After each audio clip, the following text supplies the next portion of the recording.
পাঁচু তুই হবি আমার মন্ত্রী,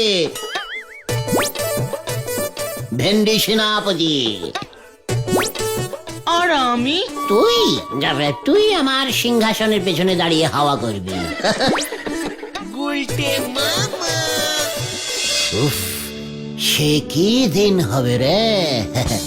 আমি দিনের বেলায় মুঠো মুঠো সোনা দান করিব,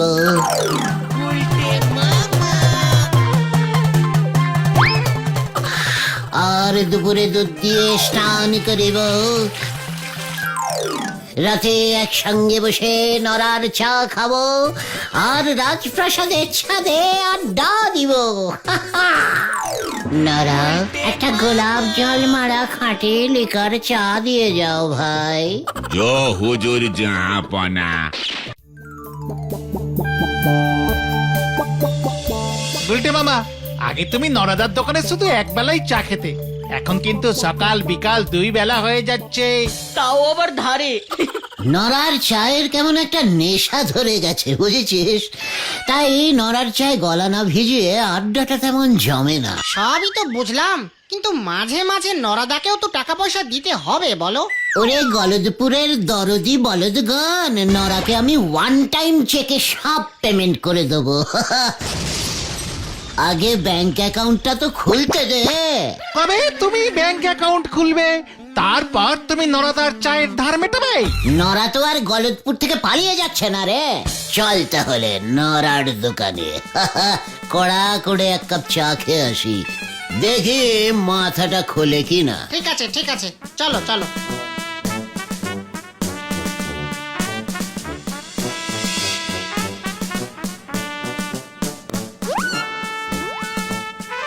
নরা, কড়া করে ডাবল চামচ চিনি দিয়ে এক কাপ চা বানা দিকে, আর ওদের লেবু চা।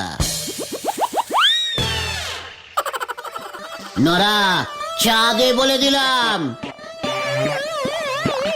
নরা। ও নরাদা, তুমি এমন করছো কেন? কথা তো বলো। সেই একই কথা অনেকবার বলেছি, এবার তাই অন্য পথ নিতে হচ্ছে। নিকি তো জানালাম ধারে চা আমি দেব নে।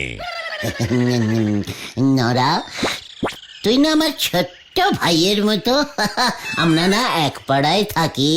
লজ্জা করে নে, দাদা হয়ে ভাইয়ের কাছ থেকে ধারে চা চাইছো? ওসব কথায় চিড়ে ভিজবে নে, আর আমি ধারে এক কাপ চাও দেব নে, ব্যাস। ঠিক আছে ঠিক আছে, কাজটা ভালো করলি না কিন্তু নরা।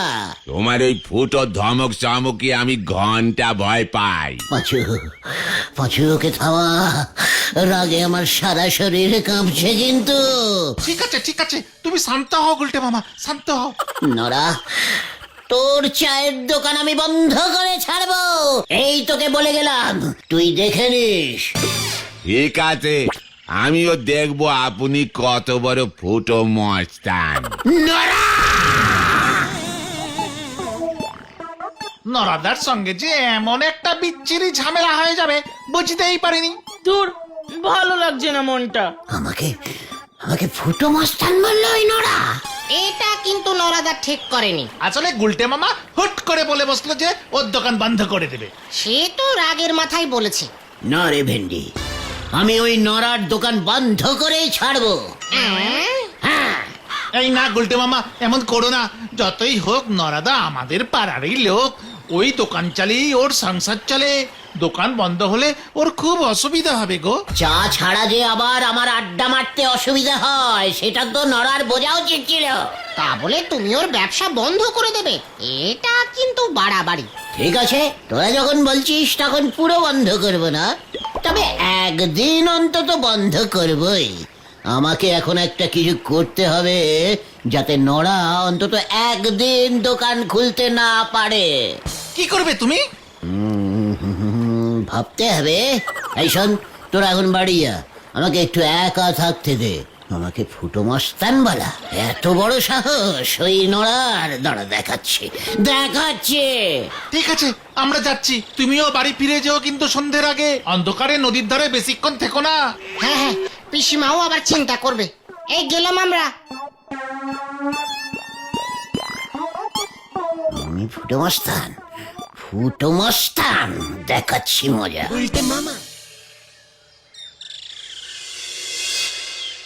রামশরণ চাচা, গুলটে আয়া, বাইরে নিকলে আসুন। রামশরণ চাচা। আরে গুলটে বাবু যে, তা হঠাৎ কি মনে করে বসেন বসেন। ये মানে অনেক কিছুই মনে করেই আয়া হ্যায়, বহুত জরুরি দরকার। ये মানে হচ্ছে का बात बोलिए ना। আপনার কটা গরু হ্যায়? वही एक ही है।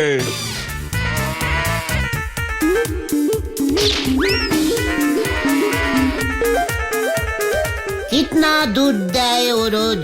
वो हाँ 2 ड्राम। এক গরু আর 2 ড্রাম দুধ? এর মধ্যে কত জল মিশাতা হ্যায় চাচা? 50-50। ঠিক হ্যায়, আমার কাজ হয়ে जाएगा। आपका भी दूध चाहिए? आउट तो होवे ना। 1 ड्राम दूध रोज नौरा लिए जाए और दुकाने लागे, और 1 ड्राम ओ जगदार बाबू, हेडसर बाबू और ओ पोटेश्वरी दीदी को हमके दीते होए, আর तो दूध नहीं होगा। সে কি, আমার তো রোজ মানে 50 গ্রাম দুধ চাই। ঠিক আছে, উঠি তাহলে। नहीं नहीं, बैठिए बैठिए ना। ব্যাপার কি আছে সেটা তো বলুন। এ তো দুধ নিয়ে আপনি কি করবেন? পথে আইয়ে পথে আইয়ে বাছা। আসলে তুমি তো জানো চাচা, हमार সাথে देश विदेश का बड़ा बड़ा सब ये राजा का दोस्ती है। ये मने होगा होगा होगा। एक बड़ा राजा है, राजा दुधेश्वर। क्या नाम? दूधे दूधे। हाँ, দুধেশ্বর, দুধেল প্রদেশের রাজা। ও রাজা दूध खूब ভালোবাসতা है। लेकिन राजा के एक बाजे नेशा पाया है। वो क्या है? दूध दिए चान करता है रोज रोज। दूध से नहाता है? बाप रे बाप। हाँ, ও রাজা हमको बोला, गुलटे हमार জন্য 50 গ্রাম দুধ পাঠাইয়ে। 1 গ্রাম দুধের জন্য 50,000 টাকা दूंगा। ये মানে টাকা দেবেন। 1 ड्राम दूध के लिए 50,000?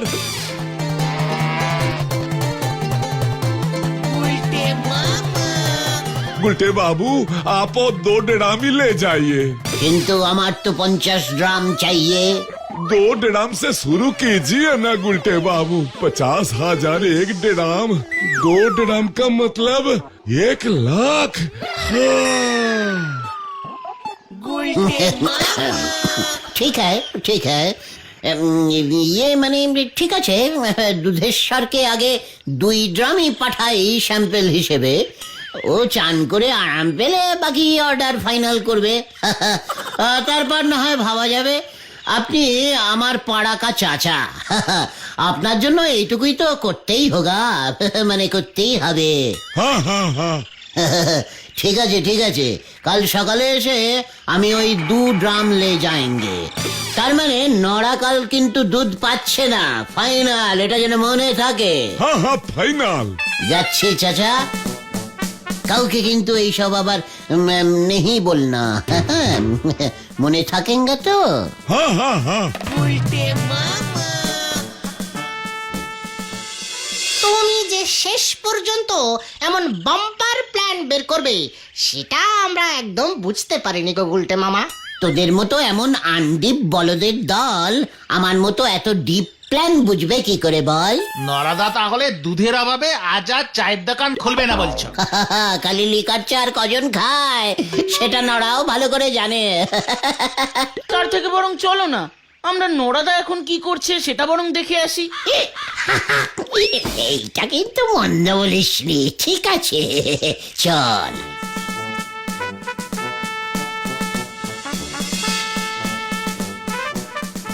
আমাকে ফুটো মস্তান বলা, দেখ এবার কেমন লাগে।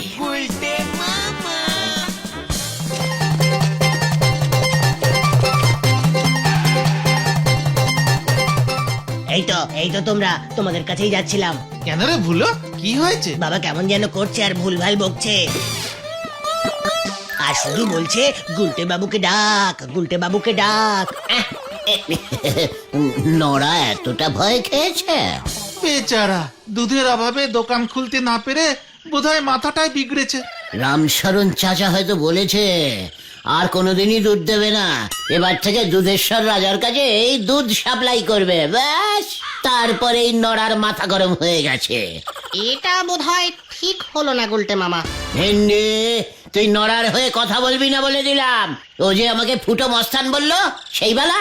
তাড়াতাড়ি চলো না কাকু, তাড়াতাড়ি চলো না। হ্যাঁ হ্যাঁ, চলো গুলটে মামা, এখন এসব কথা থাক। হ্যাঁ চল।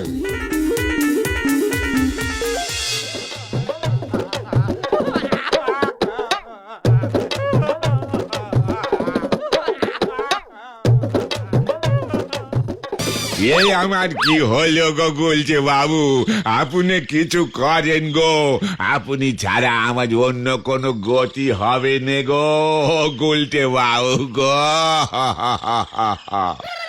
ঠিক আছে ঠিক আছে, এতটা ভয় পেতে হবে না। তোর আগেই বোঝা উচিত ছিল নড়া। আপনি কি বলতেছেন গো? ভয় তো আমি পাইনি, আপনার মতো ফুটো মস্তানকে আমি খামোকা ভয় খেতে যাবো কেনে? নড়া, পাঁচু, নড়া আমাকে আবার ফুটো মস্তান বললো। ফুটো মস্তানে রে ফুটো মস্তান বলবো না তো কি বলবো বলেন দিদি? নড়া, আমি কিন্তু তোর দোকান চিরদিনের মতো বন্ধ করে দেবো এবার। ওই দোকান আমি আর খুলবই নে। মানে দোকান আর খুলবে না মানে? আমি তো অনেক বড় লোক হয়ে গেছি গো। বড় লোক? নড়া কি বলতে চাইছিস? ঝেড়ে কাজ কিন্তু। বেশি করে কাশলি পরে কব বার হয়ে যাবে, তার থেকে বরং আস্তে আস্তে করে বলতেছি গো। ব্যাপারটা কি বলবে তো? আমি মনে হয় গুপ্তধন পেয়েছি গো। কি কি গুপ্ত মানে গুপ্তধন? তালি পরে আর বলতেছি কি গো। নড়া, তুই ঠিক বলেছিস, আমি ফুটো মস্তান, আগে বুঝতে পারিনি। তুই আগে গুপ্তধনের ব্যাপারটা বল দেখি। হ্যাঁ হ্যাঁ, আজ সকালবেলা এই কাগজটা কে যেন ওই জানালা দিয়ে ফুটুস করে ঘরে ছুরি মারলো গো। আমি তখন সবে ঘুম থেকে উঠিয়ে এইখানে বসে বুঝতে চেষ্টা করতেছি সকালের বড় চাপ এলো কি না। দেখি কাগজটা কি লেখা আছে। গুপ্তধন আছে রানীমার কাছে, রানী বন্দি কুঠুরিতে, হাজার সেনার পাহারাতে, কুঠুরি ঝুলছে গাছে মন্দিরের পিছে, রানী থাকে কোথায়, নড়ার দোকান যেথায়। তার মানে গুপ্তধন আছে রানীমার কাছে, রানী থাকে কোথায়? নড়ার দোকান কোথায়, তার মানে তো আমাদের এখানেই। মানে আমাদের গলতপুরে? গলতপুরে গুপ্তধন? নড়া, সত্যি করে বল, এই চিঠি তোকে কে দিয়েছে? বিশ্বাস করেন গুলটে বাবু, আমি জানি নেকো। আমি তো বহুকাল আগে মায়ের কাছে মানত করেছিলাম গো, আমি যেন ওই গোবিন্দ বাবুর মতো কিপ্টে বড় লোক না হই। তাই বোধ করি মা আশীর্বাদ করিয়ে এই গুপ্তধনের খোঁজ পাইতেছে গো। সেই গুপ্তধনের খোঁজ তুই আমাদের দিলি কেন? এ কি বলতেছেন গো গুলটে বাবু? ওই অত বড় কবিতের মানে আমি ঠিকঠাক বুঝতে পারবো নাকি? ভুল বুঝে যদি ওই উল্টো দিকে চলে যাই তবে তো বিপদে পড়ে যাব। ওইদিকে হেড সাইডে বললি খবরটার গোপন রাখা যাবে নে, পুরো পেপারের হেডলাইন করে দেবে আর বলবে নড়া গুপ্তধন তুই সব দেশের সেবায় দান করবি, তালি পরে তো আরো বড় বিপদ। তাই ভাবলাম এই গলতপুরে তোমরা ছাড়ার কাকেই বা আমি বিশ্বাস করবো বলো দিদি? গুপ্তধন উদ্ধার করলে আমরা কত পাবো? সে আমি কত কি পাই তার উপর নির্ভর করতেছে। আমার যেন দুধের অভাব না হয়, আন্দাজে গরু কিনতে পারি, এটুকু টাকা থাকলে আমার চলে যাবে। নড়া, আমাকে তুই বাকি জীবনটা ফুটো মস্তান বললেও আর তোর দোকান আমি বন্ধ করব না। সে তো আপনারে ভালোবেসে বলি। তাহলে ওই গুপ্তধন উদ্ধারের দায়িত্ব তুই আমাদের দিচ্ছিস? বড় নিজের ভেবে গো গুলটি বাবু। নড়া, তুইও যে আমাদের বড় আপন, বড় নিজের। তাহলে চলো আমরা এক্ষুনি বেরিয়ে পড়ি গুলটে মামা। চল চল চল চল। দেখলি নোরা আমাকে কি রেটে ভয় খেয়েছে, একেবারে গুপ্তধনের খোঁজ দিয়ে দিল। সে তো ওই কবিতাটার মানে বুঝতে পারছে না বলে হেল্প নিয়েছে, ভয় খেয়ে না। পাঁচু, ও ভয় খেয়েছে কিনা সেটা তুই আমাকে বলে দিবি? তবে গুপ্তধনের এই সংকেত কবিতা নরাদাকে কে পাঠালো বলো তো? গাছের ফল খা ভেন্ডি, গাছকে লাগিয়েছে সেদিকে মন কম দে। রানী থাকে কোথায়, নরার দোকান যেথায়। তার মানে গুপ্তধন আছে এই গলতপুরেই কোনো গোপন কুঠুরিতে। কুঠুরি ঝুলছে গাছে, মন্দিরের পিছে। আর গলদপুরে একটাই পুরনো মন্দির আছে, তার মানে ওই মন্দিরের পেছনেই আছে গুপ্তধন। কিন্তু ব্যাপারটা কি এত সোজা? রানী বন্দি কুঠুরিতে, হাজার সেনার পাহারাতে, এটা ভুলে যেও না। ভালো কাজে ব্যাগড়া দেওয়া তোর বরাবরের স্বভাব ভেন্ডি। মন্দিরের পেছনে হাজার সেনা, ওইসব কবিতার ছন্দ খেলানোর জন্য লিখতে হয়। তাছাড়া বহুদিন আগেকার লেখা ওই গুপ্তধনের সূত্র, তখন সেনা থাকতে পারে, এতদিন পর সব সেনা মরে গেছে। ময়দান ফাঁকা, যাবো আর টুক করে গুপ্তধন উদ্ধার করে নিয়ে চলে আসবো। গুপ্তধন পেলে তুমি কি করবে গুলটে মামা? আমাদের ভাগ দেবে তো? ওরে গলদপুরের ধার বাকির বলদ পাঁচু, আমি রাজা হব রে, রাজা, রাজা দুধেশ্বর। পাঁচু, তুই হবি আমার মন্ত্রী, ভেন্ডি সেনাপতি। আর আমি? তুই আমার সিংহাসনের পেছনে দাঁড়িয়ে হাওয়া করবি। উফ, সে কি দিন হবে রে! আমি দিনের বেলায় মুঠো মুঠো সোনা দান করিব,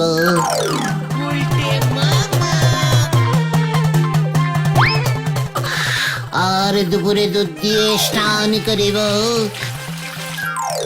রাতে একসঙ্গে বসে নরার চা খাবো, আর রাজপ্রাসাদের ছাদে আড্ডা দিব। নরা, একটা গোলাপ জল মারা খাঁটি লিকার চা দিয়ে যাও ভাই। জো হুজুর জাহাপনা। মন্ত্রী, বলুন জাহাপনা। রানীমা কোথায়? রানীমাকে দেখলাম রান্নাঘরে মাংস টেস্ট করছে জাহাপনা। কবিরাজকে খবর দাও, রানীমা তো খেলে ভাড়ার শেষ হয়ে যাবে যে। জো হুজুর জাহাপনা। সেনাপতি, অস্ত্র শস্ত্র সব ঠিক আছে তো, নাকি নাকি বেঁচে দিয়েছ? না হুজুর, সব আছে। সৈন্যদের বলেছি অস্ত্রগুলোতে ধার দিতে। এই নিন গোলাপ চা জাহাপনা। বাহ বাহ নরা, বাহ বাহ বাহ বাহ বাহ বাহ বাহ বাহ। ও গুলটে মামা, গুলটে মামা, ও গুলটে মামা, গুলটে মামা। এই কি হলো তোমার? হ্যাঁ, কিছু না, আসলে এতগুলো গুপ্তধন তো এই একটু চিন্তায় পড়ে গেছিলাম আর কি। আগে তো পাও, তারপর না হয় চিন্তা করো। ঘটনা, এই জন্য তোকে আমি পেছনে দাঁড় করিয়ে হাওয়া করাবো, বুঝেছিস? আমরা গুপ্তধন খুঁজতে যাব না এখানেই দাঁড়িয়ে থাকবো? এই না না না, এক্ষুনি চল, এক্ষুনি চল।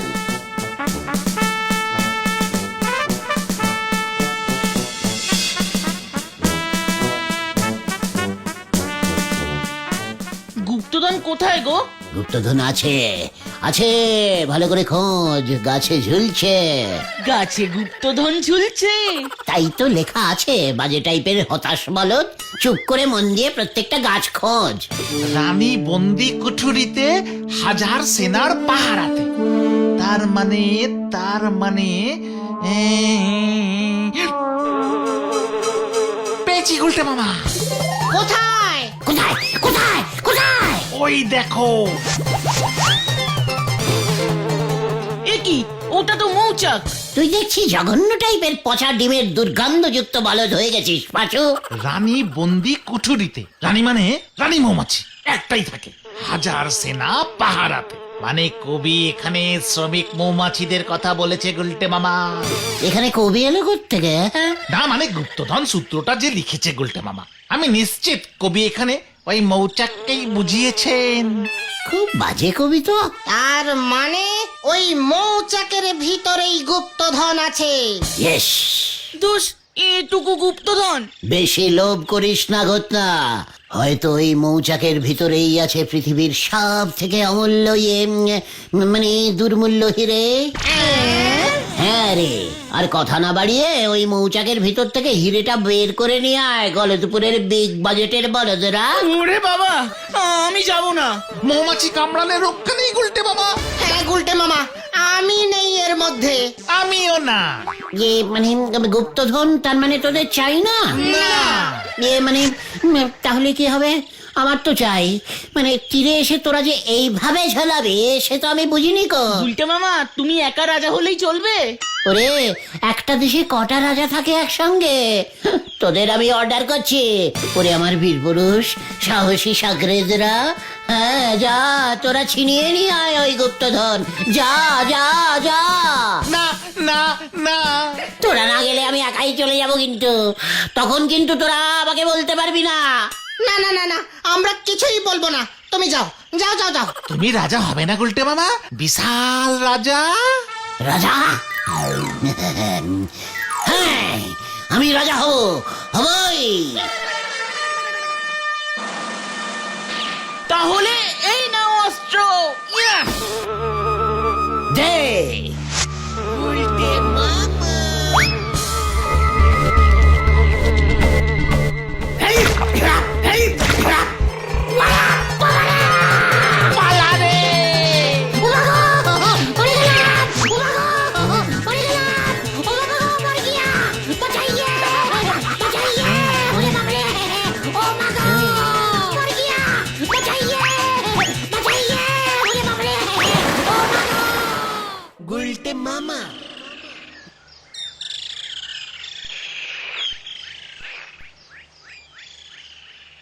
ও হেড স্যার বাবু, আপনি যা ওই গুপ্তধনের কবিতে লিখে দিয়েছেন নে, শুনতেছি ওই গুলটে নাকি মৌমাছির কামড় খেয়েই একেবারে কুপোকার।